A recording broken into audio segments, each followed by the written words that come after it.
आपका सी न्यूज भारत पर। आपके साथ मैं हूं श्वेता तिवारी। खबर अरवली से है, जहां आम आदमी पार्टी ने नकली दूध मामले को लेकर मोडासा में प्रेस कॉन्फ्रेंस कर गंभीर आरोप लगाए। पार्टी ने बायड की पिपोदरा मिल्क सोसाइटी और साबर डेयरी के चेयरमैन श्यामल भाई पटेल पर कार्रवाई न होने का आरोप लगाते हुए कहा कि ठोस सबूत होने के बावजूद प्रशासन और सरकार ने कोई कदम नहीं उठाया, जबकि सबूतों के अनुसार कार्रवाई होने पर श्यामल भाई पटेल को उम्र कैद हो सकती है। आपने अरवली डिस्ट्रिक्ट रजिस्ट्रार को लिखित आवेदन भी दिया और सवाल उठाया कि साल 25-26 में 1.91 करोड़ लीटर और 24-25 में 17 लाख लीटर दूध कैसे हो गया। इस मामले में युवराज सिंह जाडेजा नेता आप और उत्तम भाई पटेल प्रेसिडेंट गुजरात देहाती संगठन ने क्या कुछ कहा है, सुनिए।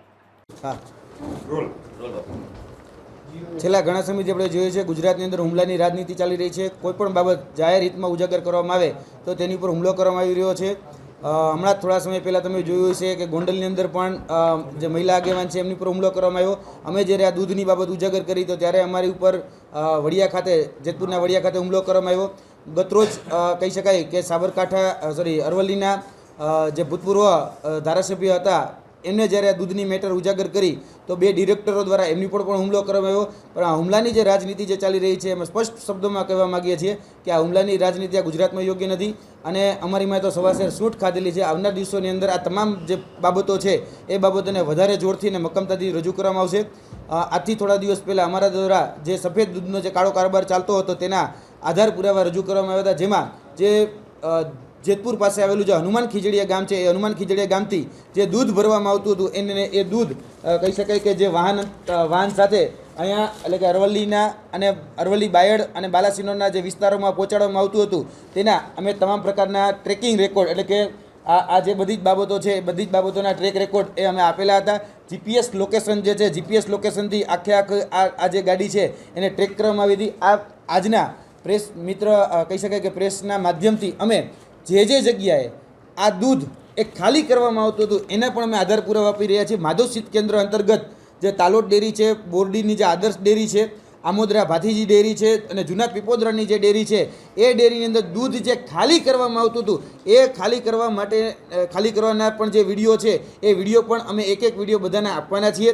તેની સાથે સાથે અમે એ પણ બહુ સ્પષ્ટતા સાથે કહીએ છીએ કે આખા ટ્રેક ઉપર જેટલા પણ સીસીટીવી છે આ છેલ્લા 10 દિવસની અંદર અમે આ તમામ સીસીટીવી એકત્ર કરવાનું પણ કામ કરેલું છે। તમામ પ્રકારના આધાર પુરાવા પાસે ઉપલબ્ધ છે। અમે જ્યારે જિલ્લા રજિસ્ટ્રાર હોય કે કલેક્ટર હોય કે અન્ય ઉચ્ચ અધિકારીને જ્યારે જઈને મળીએ છીએ ત્યારે અમને કહેવામાં આવે છે કે ભાઈ તપાસ ચાલુ છે, પરંતુ જોવા જઈએ તો તપાસના નામે નાટક ચાલુ છે, તપાસના નામે ટરકટ ચાલુ છે, તપાસના નામે પોતાનાને કઈ રીતે બચાવવા એનું સુનિયોજિત કાવતરાના ભાગરૂપે આ તપાસ નામનું એક તરકટ એ રમકડું અત્યારે માર્કેટમાં મૂકી દેવામાં આવ્યું છે। અમારી પાસે જે આધાર પુરાવા છે એ તો હિમાલયની ખાલી કહેવાય ને નાની ટોચ બરાબર છે। હજી જે અમે રજૂ કરીએ છીએ અમારી પાસે એવા ઘણા બધા આધાર પુરાવા છે કે છેલ્લા 1 વર્ષથી અહીંયા એટલે કે જે તાલોદ ડેરી હોય, આમોદરા ડેરી હોય, કહી શકાય કે બોરડી આદર્શ ડેરી હોય એ ડેરીનું છેલ્લા 1 વર્ષથી આ દૂધ જે છે એટલે કે બોગસ દૂધ, નકલી દૂધ એ ખાલી કરવામાં આવતું હતું।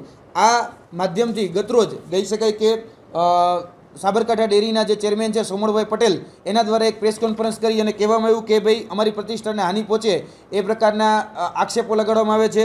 મનગઢત ઉપજાવેલા એ આક્ષેપો અમારી ઉપર લગાડવામાં આવે છે। તો અમે સ્પષ્ટપણે એમને પણ કહેવા માગીએ છીએ સોમણભાઈ પટેલને કે અમારી પાસે કોઈ મનગઢત આક્ષેપો નથી। અમારી પાસે જે પણ છે એ સત્ય છે, જે પણ છે અમારી પાસે તથ્ય છે।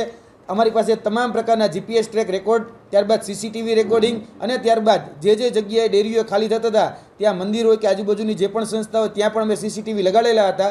એટલે બધી જ જગ્યાના બધા જ પુરાવા એ અમારી પાસે ઉપલબ્ધ છે। વાત રહી એફઆઈઆરની, તો એ પણ આ માધ્યમથી અમે સ્પષ્ટ કહેવા માગીએ છીએ કે પ્રાતિજની અંદર જ્યારે દૂધ પકડાયું તો એની ઉપર પાથરાજ ગોહિલ દ્વારા એફઆઈઆર દાખલ થઈ જાય છે। રાજકોટની અંદર દૂધ પકડે છે, રાજકોટની અંદર એફઆઈઆર દાખલ થઈ જાય છે, પરંતુ જ્યાં દૂધ ભરાતું હતું એટલે કે બાયડની ડેરી હોય કે બાલાસિનોની ડેરી હોય ત્યાં હજી સુધી એફઆઈઆર લેવામાં નથી આવતી।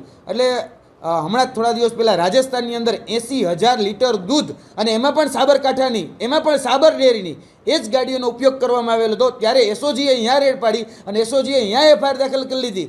સાબરકાંઠાના પ્રાતિજમાં એફઆઈઆર દાખલ થઈ જાય છે, પરંતુ આજ દિન સુધી અહીંયા એફઆઈઆર દાખલ કરવામાં નથી આવતી। એટલે કોની રહેમ રાહે આ દાખલ કરવામાં નથી આવતી, કોની છત્રછાયા છે અને કોના બચાવવામાં આ દાખલ કરવામાં હતો, કારણ કે જે ડેરીઓ છે જૂના પીપોદરાની ખાસ કરીને જે ડેરીઓ છે એ ડેરીના ચેરમેન કોણ છે, એ ડેરીના સુપરવાઇઝર કોણ છે, એ ડેરીના સેક્રેટરી કોણ છે, અને આ શું આ બધાને બચાવવા માટે એની ઉપર એફઆઈઆર દાખલ કરવામાં નથી. અમારો સ્પષ્ટપણે આ પ્રશ્ન એ તંત્રને છે, અને તંત્રને પણ કહીએ છીએ કે યાદ રાખજો કે આ જે અત્યારે તમે જેને બચાવી રહ્યો છો એ જ લોકોનું દૂધ તમારા ઘર સુધી પહોંચે છે.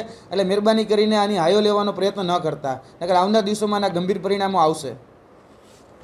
अरवली से सी न्यूज संवाददाता जगदीश सोलंकी की रिपोर्ट। फिलहाल के लिए रिपोर्ट में इतना ही। देश और दुनिया की तमाम बड़ी खबरों के लिए देखते रहिए सी न्यूज भारत।